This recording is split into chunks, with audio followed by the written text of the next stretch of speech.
Hello. Hey there, neighbor. And welcome to this edition of Good Neighbor Talks. Dion Hill, I'm your host. And this week,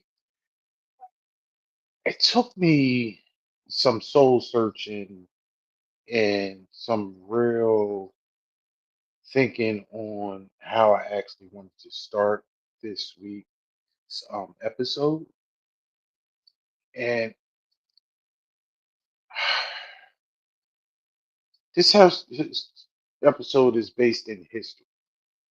And for those who are students of history, or avid readers, or just people that acquire knowledge, history is something that actually teaches right and wrong and gives us information that we could deem to give us the progress in moving forward, and to show us what we shouldn't do, because now, with hindsight being 2020 as the stereotype, which it actually truly is, you could actually come to a factor and say, yeah,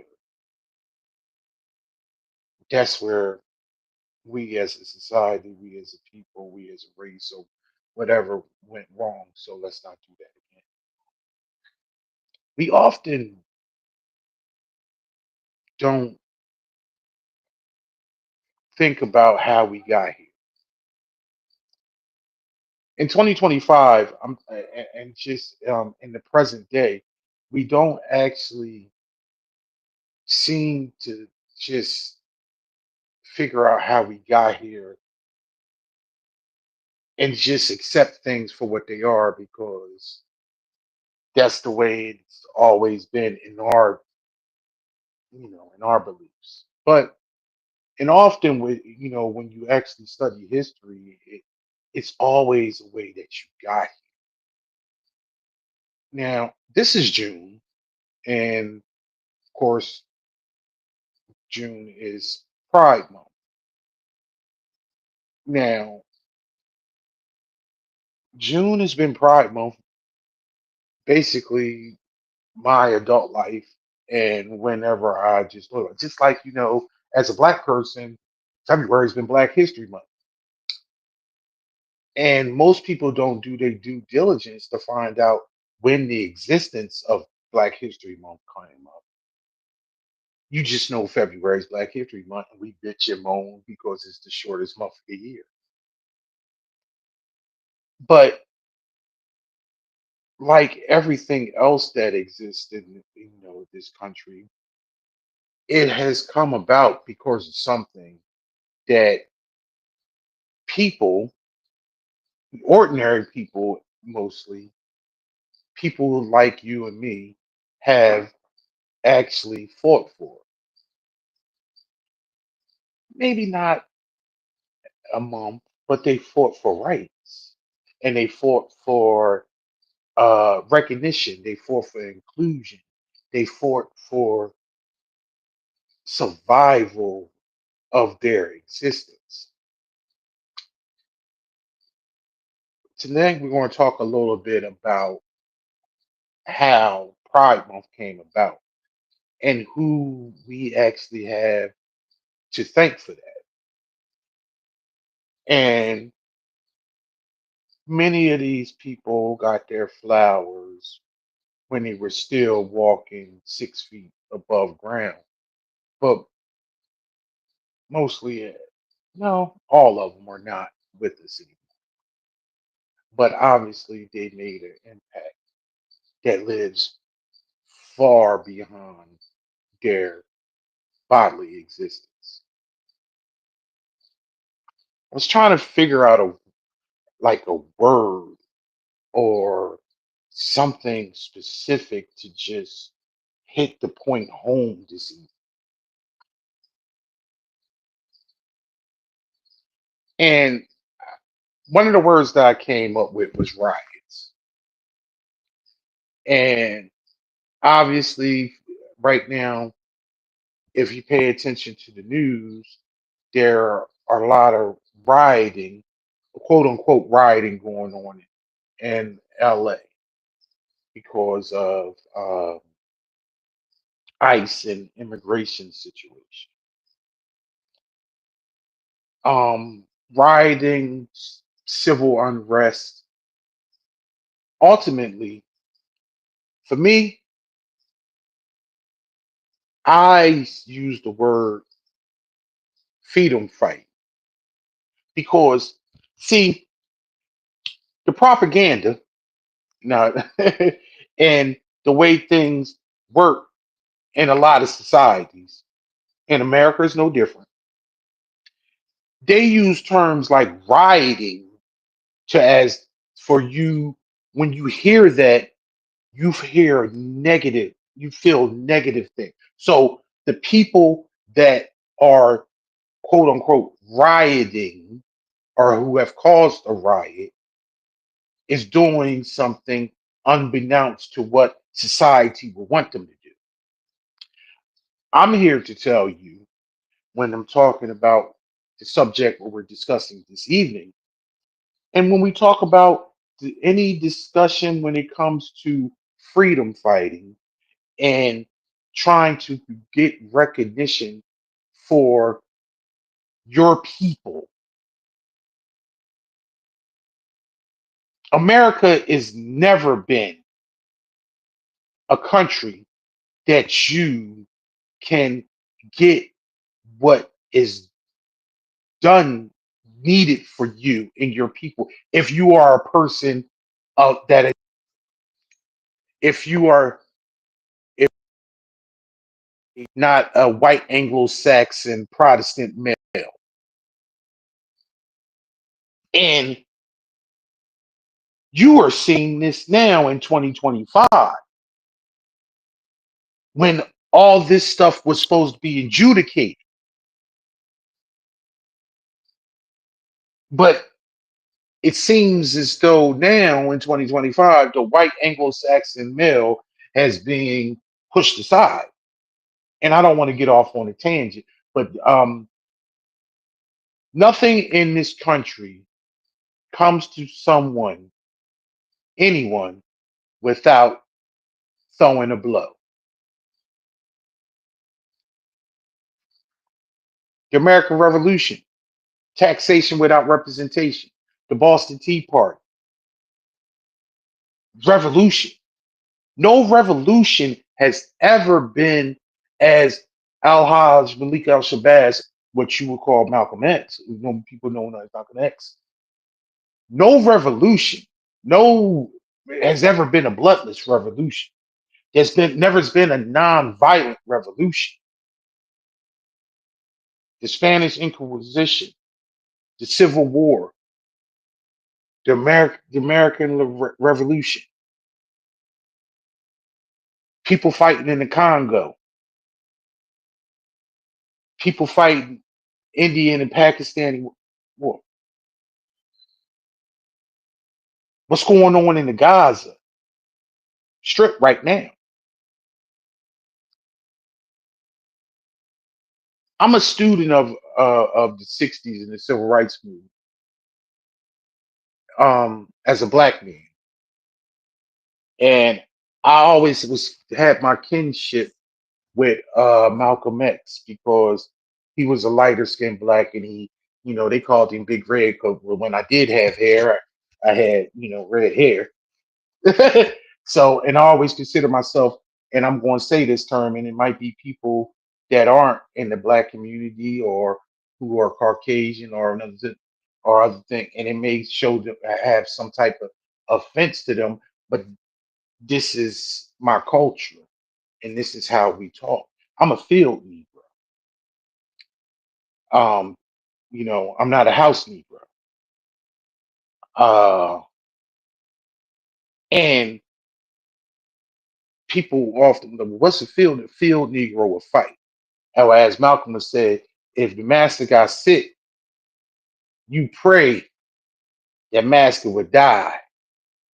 If the house caught on fire, you would pray that it was a wind. House nigga would say, "Ooh, what's up, master? We sick? We." because they love their master. And when it comes to the struggle to the LGBT community, and when it comes to the history of pride, there are many people that were in the field, and a lot of them was field Negroes, if in that term. And then I say that with no disrespect. Um, when I hear riots, because the principal place where this month started goes back, and I didn't know this. I was taught this. You know where I was taught this? I was taught this by IME.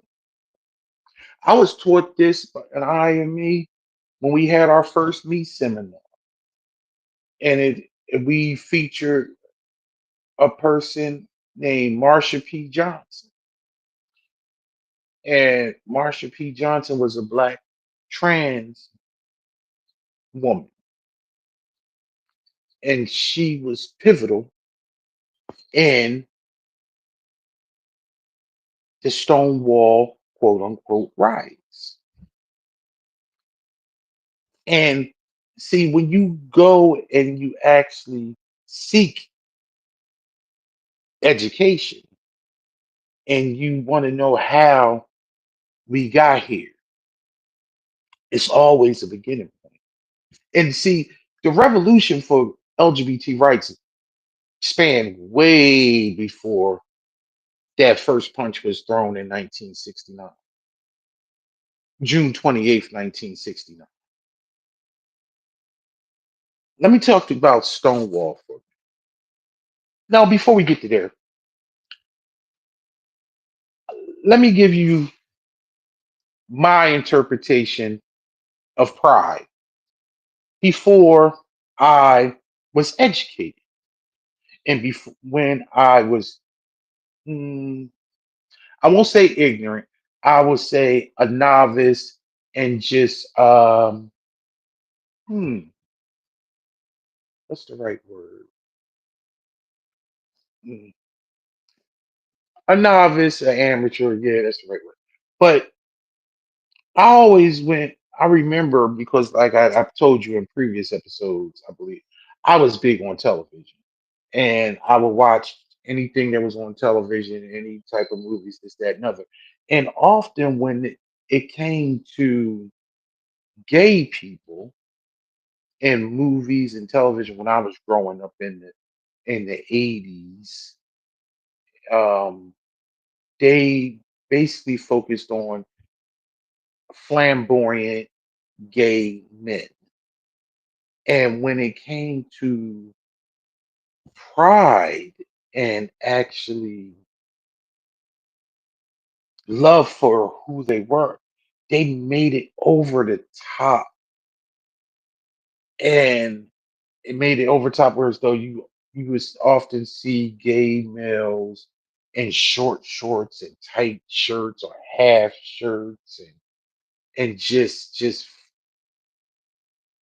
over the top as a respectful term. And that was done on purpose. You often was never you will see when it came to women that were in the community that were lesbian, they just seemed very dumpy and manly and in overalls, and it's just stereotypical to what they wanted you to see how these people and what they who they were, and that's not the true picture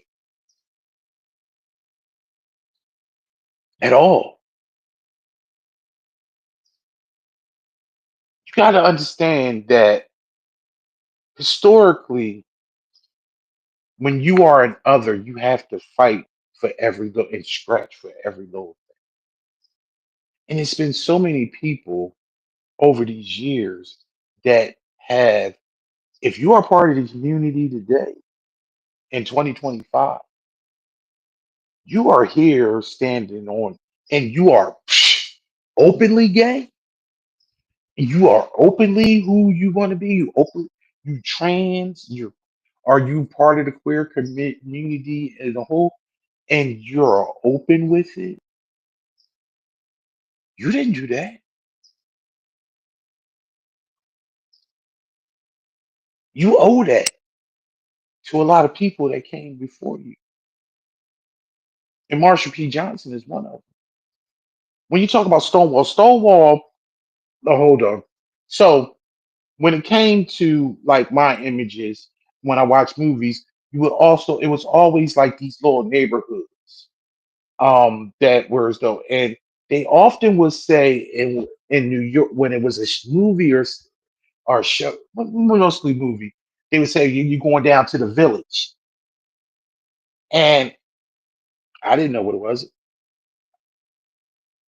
Or they would say, they would say, and Pierce, forgive me, Pierce is in the background, but it would always be something. They would say Boys Town. Oh, he going down to Boys Town.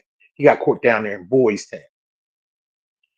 Um, these were terms in movies distributed to actually insinuate that somebody would, I kind of take it as being anti, being homophobic when they would use those terms. But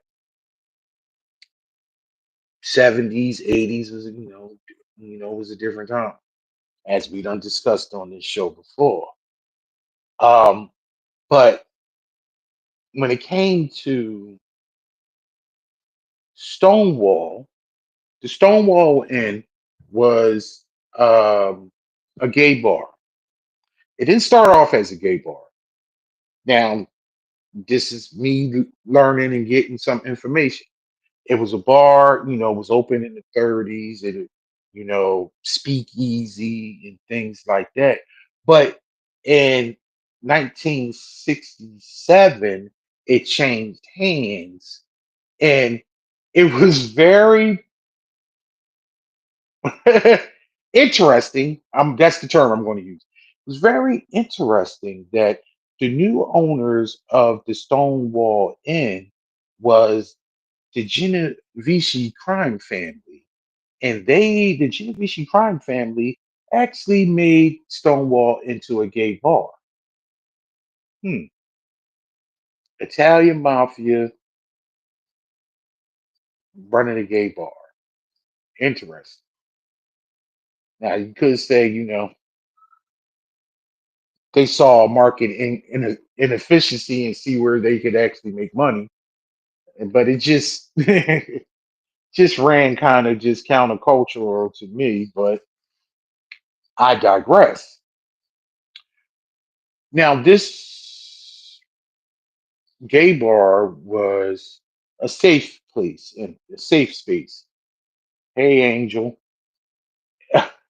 we often use the term safe space, whereas though it was safe for gay people to congregate, party, and hang out. It was BYOB, so you brought your own alcohol, and you could actually come and be who you wanted to be and be safe without any type of repercussions, maybe. Because the craziest thing when it came down to the 60s and many decades, homosexuality and being gay was actually illegal. You believe that? It kind of fucked me up to actually think about that. But then I thought about it as being a black man in America, a other, and it was illegal for a lot of things for my people to do that it wasn't illegal for an average, just straight white person. So it didn't, although it kind of threw me aback. I could see eye to eye with it. So often, what would happen, even though, of course, the owners of Stonewall would actually, pay off police for protection, they would often, their patrons would also often get, you know, rousted. It was police raids when it came to people in the community gathering and hanging out were often, and they would or be arrested for disorderly conduct or for actually just congregating and being openly gay. These laws were on the books. And what had happened was on June 28th in 1969, it is said that Marsha P. Johnson, when the cops came to raid, her and her fellow patrons said no more, and they fought back. And she was accredited as being the first person to throw the first brick. And another revolutionary and intricate person in the struggle for trans rights and for queer people.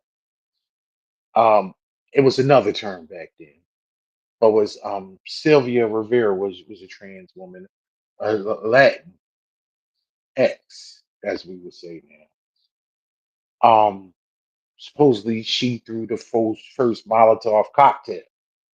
Now, this uprising, when it came with the police, was an ongoing struggle for over 6 days. Whereas though, and I'm reading that went on for over 6 days, and that the police was barricaded inside the inn, and many other people throughout the community just pro I would say protest. They would say riot. And see, I don't like to feed into the propaganda when they actually say riot when it's unrest, when you are actually fighting for something that is just to be humane, just to exist. And as we always said, you know, if when it came to the Boston Tea Party and when it came to Americans actually separating from the British tyranny, they were they were they were touted as just uh revolutionaries. Some they were touted as you know great people. These are the people that established our country. But you think that's how it played over there in England? So, or were they just rioters? Were they just people that did not respect their authority? See, you can rewrite it any way you want, but you don't get anything. Malcolm X often said, if you want freedom, you can't go and ask the man for freedom. You have to go take it. You have to go take it. And see, these people actually fought to have something more than what they had, and they just was fed up. You jump in, Paris. Okay. I must have got something wrong. Go ahead. What is it? You forgot one person. Wait a minute. What person did I forget? Shout out to the Who? mask. It was a masculine lesbian that got the party jumped off. He Hold on. Let me see. Let's look at this. I got a lot of names written down, so I might. Oh, good. So, because I got a lot of names that was written down on there. So hold on. Okay, maybe go ahead. Tell me the name you got. Her Who name was is Stormy. And her last Delaver? Yeah, yes. That was Delaver. gonna. Yes, she. Yes, I had that. Yup. Okay. Initially, it was believed that Marsha got everything jumped off, um, in which she was involved in the riots. But Stormy, a stud, what we would call a stud today, um, it was illegal to for women to dress in men's clothing. Yes, and I saw the picture in black and white. She would what we be what we call. She would be a drag king today Yeah, because I well, see. Yeah, she's a stud in the yeah, bar, and yeah, when all of that kicked off, she's the one that yelled, "Let's, whatever, let's kick some." She probably said, "Let's kick some ass," or "F yeah. or something," and then, boom, everybody started fighting. But what I love about it is, unlike today, the community actually came together. Hmm.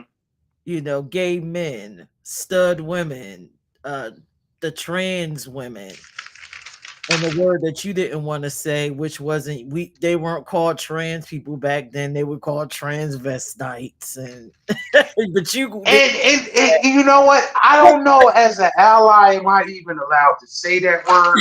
Because I know, because it always felt dirty to me when I heard the word years ago.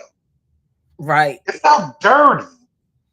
It just almost felt like the N word to me. I don't know if that makes any sense, but it felt dirty. And even the organization that Sylvia was called, it was called Star, the Street Trans, you know, you know, uh, but I just don't like that word. It just seems nasty. Just seems dirty. And then there was another person they said was Miss Major Griffin Gracie.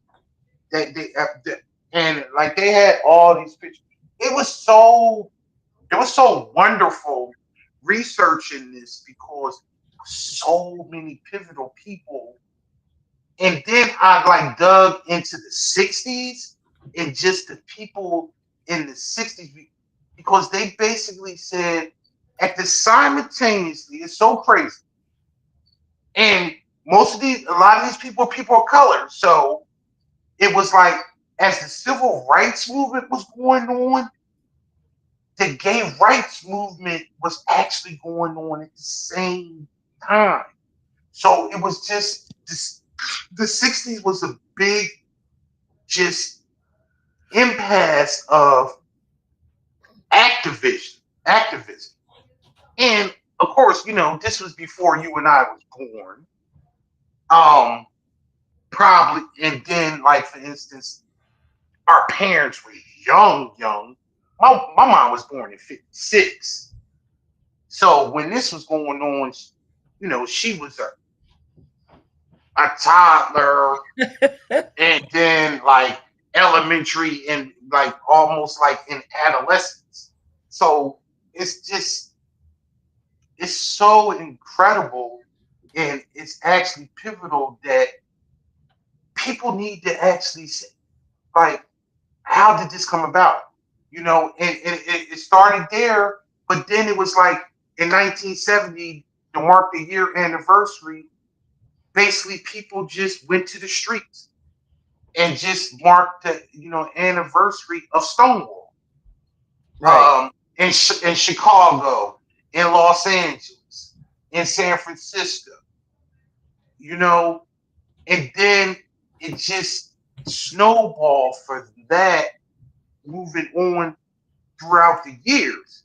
I had, but that ride in '69 actually snowballed a lot of activism from that across the country. right. So, like for instance, So it the was sort Gay of like Liberation Front. It was sort of like the Black Lives movement. Like people had minor movements, but just like the Black Lives movement just took off. That's what Stonewall Right. did Because because they told me it said many other like the daughters of the Biltis was already like part of the 60s. Bilitis. Belitis, I'm sorry. Okay, I think it's okay. called Bilitis. You might be right. And like I'm just I'm just reading and learning and absorbing. So I didn't. But it's like all this came about, and then it's just it steadily just started growing, growing, growing. Um, and one of us like the situation with Harvey Milk. Now, see, this is the thing. A lot of us, even people that are heterosexual, that like, but you see, like, and this was the whole thing. I think we went. It's just so funny. I've been an ally all my life, and I didn't know it because no, how we when we talked about the L word and we talked about movies and stuff a couple weeks ago, like I knew about Harvey Milk, I knew about the movie, I knew about his story. Why? Why would it? Why would I even pay attention to that? You know, it's just why would I even absorb that? And I know Sean Penn played. I know Harvey Milk was the first openly gay politician elected in America. He was on the board of supervisors in San Francisco, and he was murdered. Him and the actual mayor of San Francisco was murdered by a former board employee. supervisor who's probably homophobic. He was. I yeah, yeah. See, but the progression of the world continues to go on, and we don't actually have the and acknowledge the fact that somebody was here. You didn't, you know how bad Obama got a lot of shit years ago when he said you didn't build this. When he was talking about the highways and the reason why things were here, to help people with entrepreneurs and business. You ain't build that. I didn't build my freedoms. It was people in the generation that sweated before me. When it comes to Pride Month and when it comes to acknowledgement of LGBT culture and history and education, the people today, you ain't build this. Somebody made it. Now, I wouldn't say it made it more comfortable for you to be open. They trying to roll this shit back, but they made it more comfortable for you to be who you are.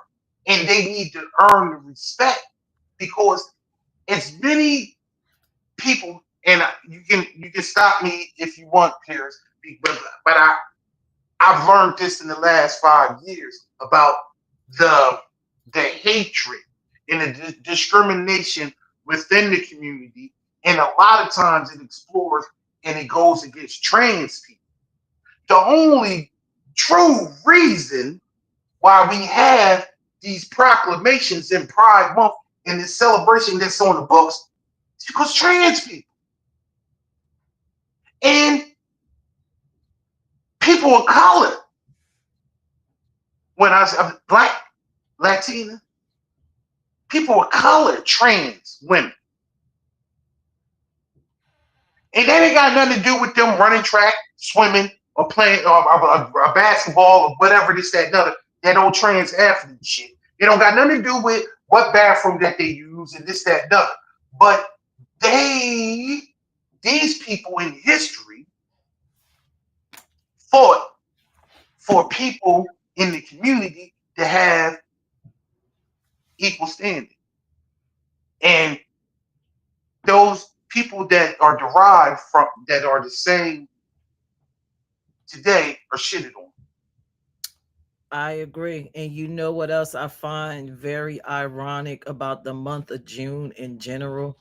Everything that we celebrate in the month of June, you owe it to the LGBTQ plus community.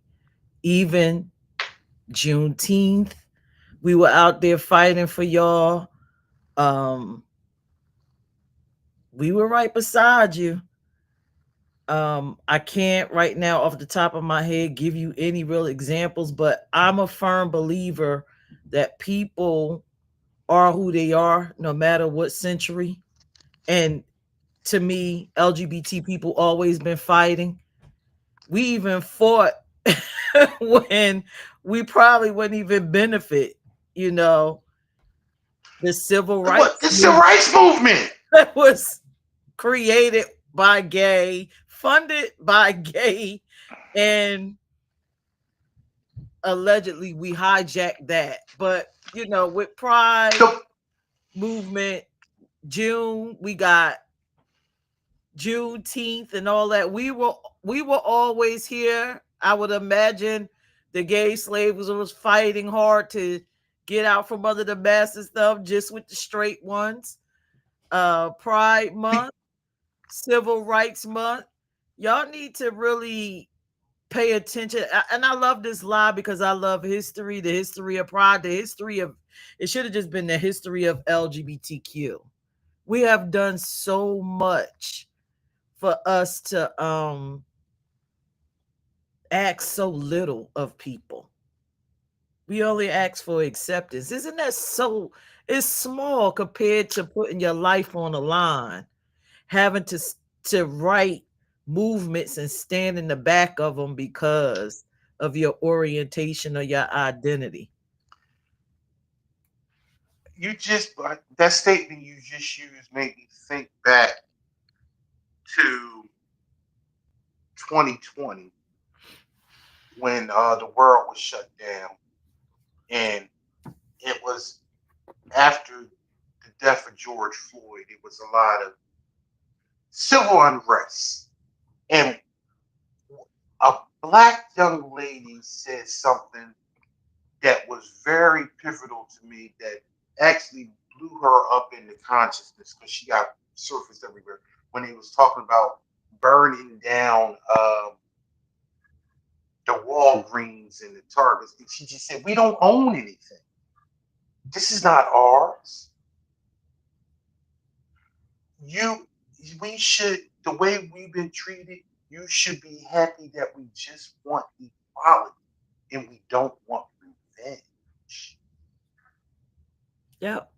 That's all we want is acceptance. We don't even want payment for any just acceptance. And when you talk about now, and this is inside baseball, but see, when you talk about the 60s, and then Marsha P. Johnson was our first me seminar spotlight person. The second year I picked James Baldwin. And James Baldwin was pivotal as a when I'm talking was a revolutionary. When I'm talking about playing both sides, and when I say playing both sides of the civil rights struggle and both sides when it comes to LGBT, because he was a black man in America first, and he understood that, but he was also part of the community, and he understood that, and his writings, it's so many when it comes to it's it's so alarming how we can accept LGBTQ contributions when it comes to entertainment, when it comes to art and music and everything. But you can't accept the person, but you can accept their greatness. And he often wrote one of the biggest things was called Giovanni's Room was one, and he spoke about a love for another man, you know, and It wasn't dirty. It was beautiful. It's been so many people of that generation. When I started, I mean, I did a deep dive into people in the '60s when it was talking that was actually part of the LGBT revolution. With so many people, you familiar with all Andrea Lord, if I pronounced it right? Mm-hmm. She was self described herself as a black lesbian warrior, black lesbian mother warrior poet. When he talked about uh, Barbara, let me, I gotta look at my notes. I'm sorry. Um, James Baldwin. Oh, Christine Jurgensen, who was basically cited as being the first trans woman that had the surgery. Yes. Um, and then Dale Martin and Phyllis Leon, the uh, the couple that had been the older couple that had been together, and they were the iconic couple, and that was who the Marriage Act. They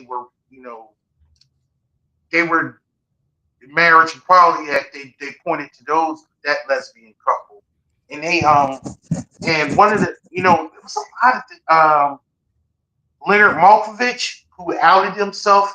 He was a Vietnam War veteran who outed himself in the military to actually show the segregation. Well, not the just the homophobic uh, things that was going on in the military. But he was a Vietnam vet. Of course, these things still go on today. I'm pretty sure if you didn't know, and I just found this out today, that they're trying to change the name of the USS Harvey Milk. Yes. This is today, 2025, when Yes. Harvey Milk was a Navy officer who got of course he got decommissioned because he was gay in the military. But in 2025, there's over 80,000 people of the community that's serving in the military, that's protecting you and I, but they are being treated as second class citizens. Black people, does this sound any familiar to you? This is the shit that I'm talking about. That just upset. Because guess what? I ain't pulling up no gun for this country. You call me what you want. I'm not. But it's over 80,000 people that are part of the LGBT community that are in the military, and they all this shit is getting whitewashed. And I was really thrown aback um, because the races and just the homophobia is just so rampant because these people, and you know what? I'm just these white people, these straight white people, just are so in flux that something is being taken from them, and that they have been so repulsively set up blaze the last 4 or 5 years when my people have been having to deal with this shit for 500 years. You know, it You- just makes me so upset because when you talk about the people about how the inequity of people of color, marginalized people in the LGBT community, anybody black, brown, they always want to say that's in the past because some of us that look like us have actually, you know, yeah, we not slaves, but it's still a systematic inequity and it's still a hatred for people that don't worship like you, don't look like you, and don't love like you. So you tell me how this is the greatest country in the world. You didn't I, you didn't mention, I mean, since we talking about the history of pride for our females, I've noticed a lot of you have had a lot to say about the trans community. mm, But ladies, you owe them your liberties too. If it yes, wasn't for the trans community alongside of the pride riots and stuff, if you notice, you started getting rights. You were able to open bank accounts after all of that stuff. Do you think that just happened just because, or because it was inconvenient for the L, the T to function in society without a male? So something had to give. We didn't want to live being with a beard. And even in your feminist movement, what's a beard? more important, well, a beard, when a gay man and a gay woman get married just to move along in society, I mean, you owe LGBT people a lot. Your feminist movement, your civil rights movement. I can't even think of a movement that didn't involve. Because the craziest thing is people, and we use the term LGBT now, but gay people, queer people have existed all time through history. And if you don't believe me, when you watch movies that go back to the even even in Game of Thrones, they I'm just saying. Or uh when we talk about Julius Caesar's time, when it's all people in they've always existed. I wanted to go over a little timeline. Because I want to wrap it up a little bit. But the timeline that the Pride timeline, and I learned this week when I was doing the information.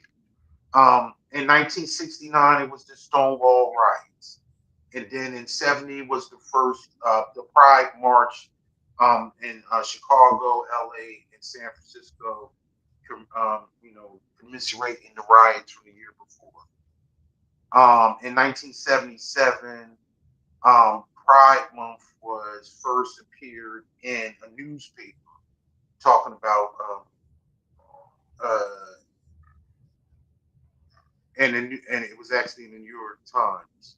In 1989, Mayor Ed Koch actually proclaimed June Lesbian and Gay Pride in History Month. In 1994, look up. This is a pivotal name, Rodney Wilson. Rodney Wilson was a history teacher, and did you know this one? Rodney Wilson was a history teacher in Missouri, and he actually and a coalition of educators in the U.S. made October LGBT History Month. I did He not know was a that. gay, yeah. He in 1994. He is still alive today. He is 76. He's 76 years old, and he has been teaching LGBT history for the last 30 some odd years. Um, and he wound up coming out in the 90s, and it was Hmm. really big because The 90s. Wow, that's a long life to live without living the way you want. um, yeah, because that he was still, so it was 94, so that was what 30. he was he was in his 40s in history, and he was yeah. In 1999, President Bill Clinton officially declared by a proclamation that June was Gay and Lesbian Pride Month. In 2009, President Obama declared it LGBTQ plus Pride. So we we also know about in in the coming years about the Marriage Equality Act and a lot of rights being given. But it was from 69 to 2009, 40 years. And it all started from somebody in a group of people saying no more. Normal, regular, everyday people saying tyranny will not be accepted. And I think that's a beautiful thing. So when I hear riots and I hear civil unrest, me, when I dig the digging and actually, I say revolution. And the revolution, as Gil Scott Heron, will not be televised. It's always going to be live. So you got to be in the streets and you got to be a part. So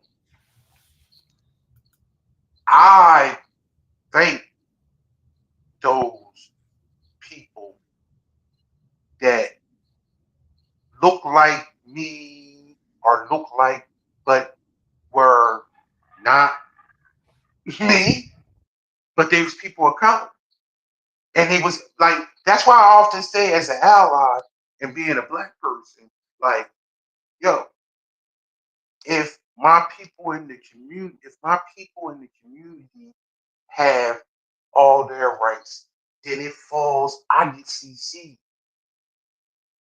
I always get CC, just like in the 60s when black people was marching, and obviously people in the LGBTQ community was actually marching and strategizing and actually flipping the bill from that shit. Everybody gets CC. Spanish people, Asian people, you know, everybody that's not non-white. And we ain't even gonna talk, even fucking white women who, I'm sorry, is our big, when it comes to DEI, nobody has actually benefited more than white women from DEI. But that's a whole nother political show that got nothing to do with the LGBT community. But did you want something to add? Because I wanted to finish up and talk about what we got coming up in the next. Nothing else to add? Cool. Because I'm just laughing because what you just said. but people don't think about it. People don't think about it. But because then we get into it, then we're gonna start to talk about voting and how people actually vote against their actual best interests, just because they rather be, I don't know, racist, homophobic, or misogynistic, or when it comes to white women, they rather just be underneath the thumb of, you know, I never mind. I don't want to stereotype everybody, but it's the majority. You can't So just put it off on white women. Black women voted against like oh, currently right ow! now. That's I'm talking. No, I'm talking about black women. Well, first of all, no, black women always stand. When it comes to allies and it comes to actually dealing with it, what has to do with what's right. Black women are always the first ones to stand up. There's many always a black woman standing up for somebody in the community. As many times black women know right from wrong and they're going to say what's right from wrong. Now, if it's is it everybody is. it is some Candace Owens out there. Yeah, I get that. But majority black women have always been the guiding light and just the fortitude of what is right and when it comes to America. Same thing when it comes when a lot of times when it don't have anything to do directly with them. That's my opinion. But a lot of times, Black uh, women are stand for LGB, but they will not stand in majority. Like, well, oh, most for trans, for trans issues, and and that's you ugly. were absolutely, and you know what? It's funny you say that, and I don't want to, and I don't want to cherry pick because you're probably right. You would know better than me. But you see, I was doing my Simone Biles was pushing back against uh, uh, Riley Gaines about trans athletes. Um, Jasmine Crockett, I often talk about Jasmine Crockett, the congresswoman that out of Dallas, Texas. She constantly stands up for trans rights. You know, so I think sometimes I think no, I'm not going to get involved in that because I don't want to. I'm not a woman. I'm not a trans woman, and I'm not a black woman. But when it comes to just bullshit, when it comes to women's shit, ain't no, it's no other hatred than another hatred from another woman. From what I see. Get back to But your history of pride, because you was on the tangent. yeah. Um, we have a lot of things going on this month.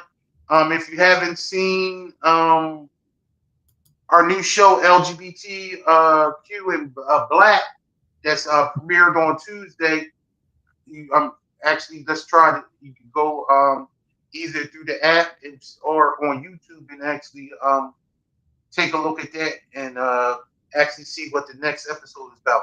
Also, you got something to say about that? You wanted to know what the next episode was of Yeah, the next episode coming in. LGBTQ and Black is Yes. basically about 1 second because I was just working on it. I slipped my mind. But it's about again, LGBTQ and Black focuses on Black issues and the silly things that Black people tend to harp on. Um, Interesting show. I don't know if anyone tuned in. I suggest that you do. You learn so much. As much as I've studied our community, had conversation one-on-ones with all the letters, I am always learning something when I'm talking to the community members face to face, one by one. It's just an amazing show. So the next topic is I know why you are. Mm. And it's I know why you are. You could just fill in the blanks. Why you are a lesbian, why you are bisexual, why you are trans, why you are gay, why you are queer. And it's the Black perceptions on the origins of LGBTQ plus identity and straight folk trans attraction. Because as Black people in the community, you always know why something is going on or why that person is that way. You know, we're very superstitious and we know why you're gay. Oh, for example, if you're not Black and you're watching or you will watch later, one of those misconceptions about the reason why people are gay is because your son played with a Barbie doll or picked up a bat, or your daughter messed with one of those old Hess trucks. That's why she's gay. So that's what we're going to go into. I love those Hess trucks. So that's what the topic will be on Tuesday at 8 p.m. Tune in. If you're just, if you know, even if you Caucasian, you are welcome here. This is a safe space, and you want to peep in and find out how our minds think, how our parents' minds think. This is the perfect show. So it's I know why you are, and whatever you are, put it at the end. And we're gonna give you the black version of why people are gay. Mm, interesting. Okay. Because you know it's a long list of you've heard It's of a yourself. yeah. I know. I mean, yeah, it was the whole the pink blue thing, and then Yeah. playing with it, put that doll down, and If you put the baby, a boy in a pink outfit, he's gonna be. yeah, and then if even as we discussed it like last week, we was having like me and my sister was talking about, we had a couple sensitive kids that cried a lot, and you know we just assumed that If you indulge boys in their feelings, yes, then yeah, yeah. and none of it is actually true. So we're gonna dive into those deep dark things that black people think, and we're gonna just myth bust. And maybe we might not myth bust. Maybe some of the people on a panel might say that is the reason, or that probably is their experience. Well, I don't know. We'll find out. You know what? Okay, because one of the things that one of the things that I heard, and actually a person in the community kind of swayed to me, is that and I didn't like their reason because they were molested as a child. That was the reason why they don't like to be touched by men. Yep. So I we're gonna I we're I gonna was dive into all of that. We're gonna dive in the show next Tuesday.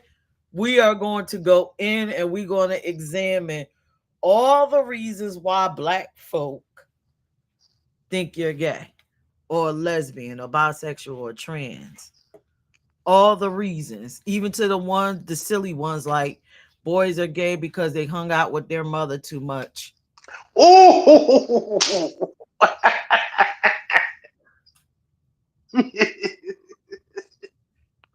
So we're gonna go in. It's gonna be a good show.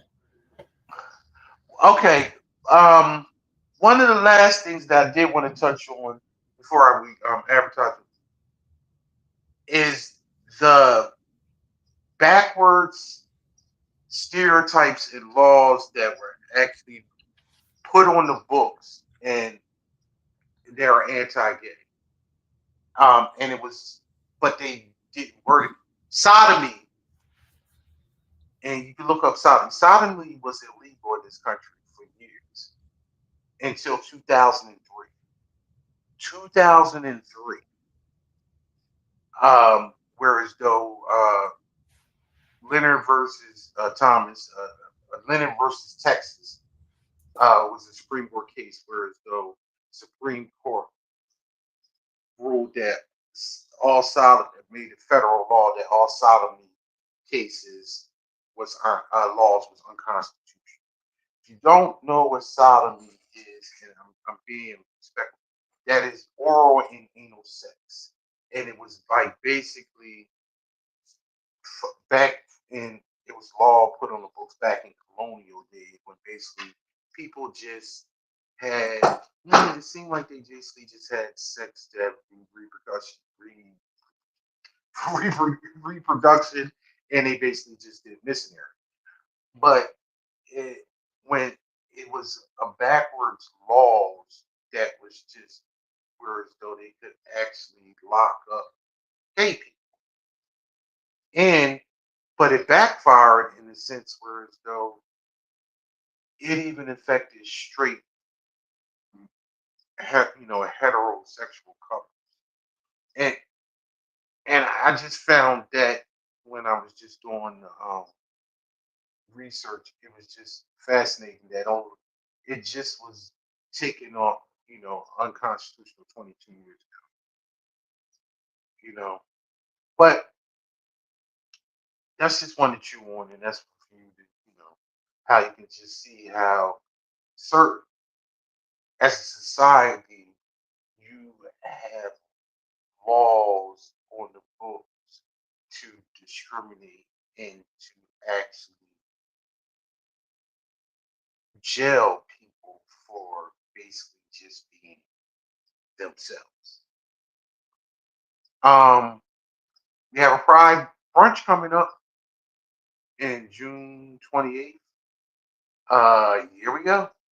It's after the Wilmington Pride March, and it'll be from 11 to.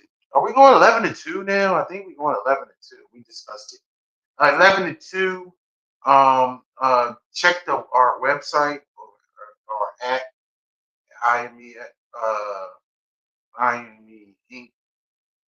And the menus out. I mean, just discussed it. We're going to have some biscuits and sausage gravy. We're going to have some chicken and waffles, shrimp and grits, some eggs, some fresh fruit, different refreshments.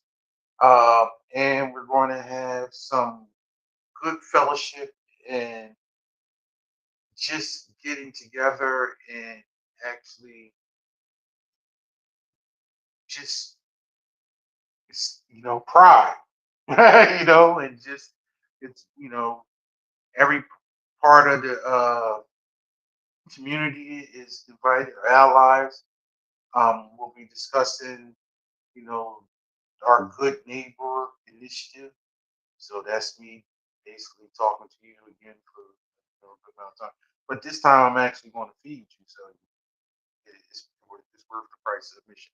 So if you haven't already, go to our IME app or to our website and actually put yourself down for some tickets so you can be in the place. We would love to see you there. And one last thing, for those who's watching, and happy Father's Day. It's coming up this Sunday. Uh, I'm a father, and I look at it as though it's the greatest accomplishment in my life has been the creation and development of my children. So, for those people that's out there that are fathers, I wish you a happy Father's Day. You know, take it down because you can you can make a child, but to actually be a daddy and a father is another thing. And those things are mutually exclusive. And with that said, we'll see you next week, and thank you for joining us. And hopefully, you actually learned something. See you later, neighbor. Till next time.